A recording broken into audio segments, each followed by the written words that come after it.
Hello, thank you for tuning in. Now, I have never done a part two video ever since I have launched Ace Bullion. Never in my YouTube career as John RMS, but I actually thought it was very important to actually bring you a part two video on the Royal Mint. Now, I'd like to clarify a couple of things. One, I am not being coerced or told by the silver trader or anyone else what my thoughts and opinions are. Those are all mine.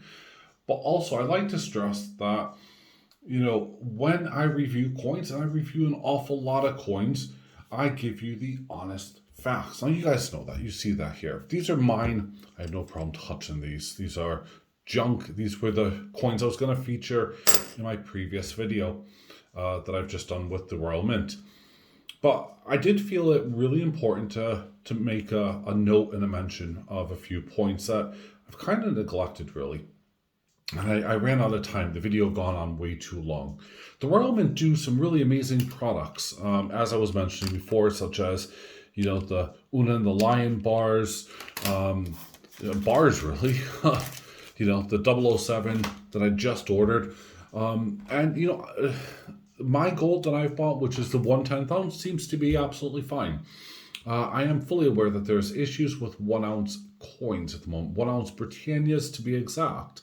And I've also heard, this is not necessarily true, that there may be issues with some of the proof coins, which, well, if you have a proof coin that, well, just isn't up to scratch, let me know. I would really love to hear about it. Now, the other thing that kind of bugged me about it was, how can the Royal Mint quality control this tube and say that that actually meets their standards? Well, what exactly are their standards? Are their standards just to produce a silver round coin? Ta-da! Job accomplished. At one point, the Royal Mint had exceptional quality. Over the years, whilst I've been doing my videos and watching the coin productions, I notice many different trends occur, including milking. That's one of them. The Royal Canadian Mint actually had a big milking issue, which they finally resolved, and that's by changing the detergent used when they wash the coins. Now, it took them a few years to get it right, but yeah, they're there. At least so it seems at the moment. What about the American Mint? Well, the American Mint seems to be doing a really good job. I don't have any problems whatsoever. I'm not sure about the detergent because perhaps, I think their silver tends to tarnish a little bit quicker if it's exposed like this. But silver will tarnish if it's exposed and out in the open. So, okay. And the Royal Australian Mint, I have no problems with them. But the Perth Mint, not the Perth Mint, apologies. Perth Mint are fine as well. But for the Royal Mint to come out and say that these coins here meet the standard is beyond me. So someone actually has gone through and looked at the coins. And what really bugs me is that coin after coin after coin, they all have the identical production issues. Now, it's not just one tube or one monster box. So far, there's over 1,000 coins that the silver trader himself personally has purchased and has been struggling. Now, I wish him well in his endeavors with this situation. But what frustrates me as a bullion collector, a stacker, someone who buys these things, not just because of the metal content, but because also of, well, the beautiful image, whatever, the decoration on them, well, there we go. It really bugs me, with the Robin Hood series. And again, I'm going to go back to this one here from Pick Coins, and this one's fine, but that's because they fixed it. With the Robin Hood coins and everything else, these had a premium on it. So how can you call them bullion grade? If it was a bullion, coin or whatever, which the Royal Mint likes to use that terminology, then really, it's just horrific. what really are your thoughts and opinions behind this? I'll add a couple of photos of some of these coins here to show you the ongoing production issues and the problems. Um, Go back to the video, have a look. You'll see that this was not this coin exactly, but the Robin Hood series were completely scratched up, banged up, beat up, you name it.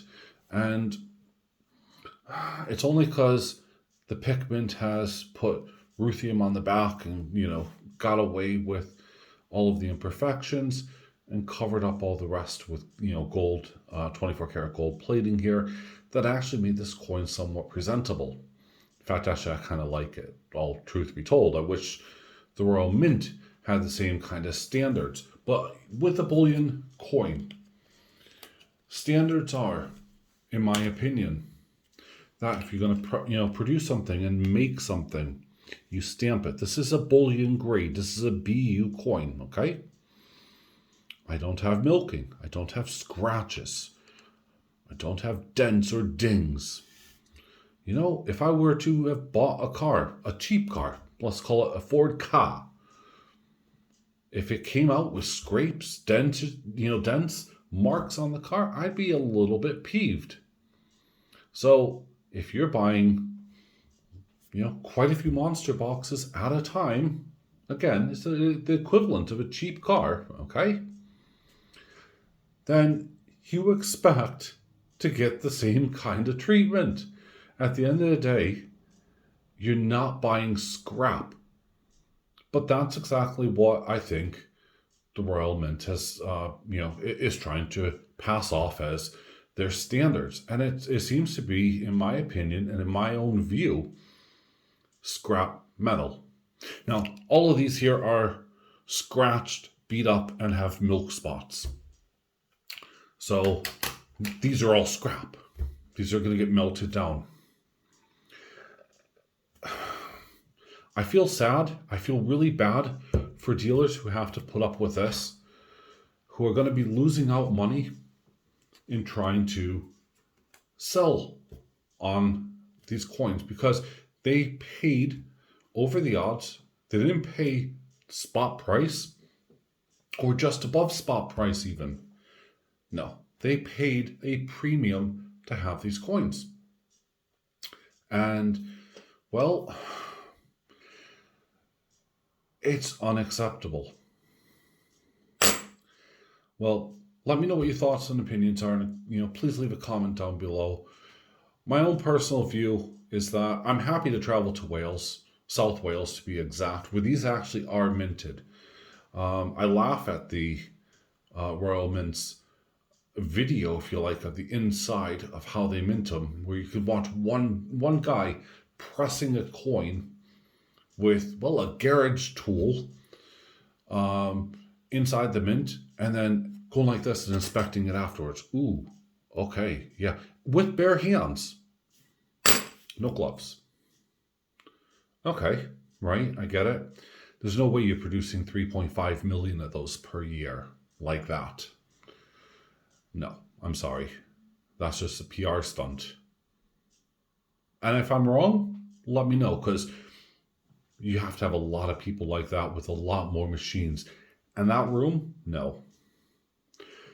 So have a look. Let's see what these photos are. And thank you guys as ever.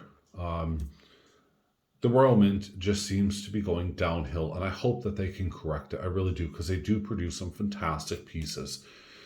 Anyway, share your experience with me. Share this video around, and let's see if we can get back the good quality, the great quality, in fact, that the Royal Mint were once producing.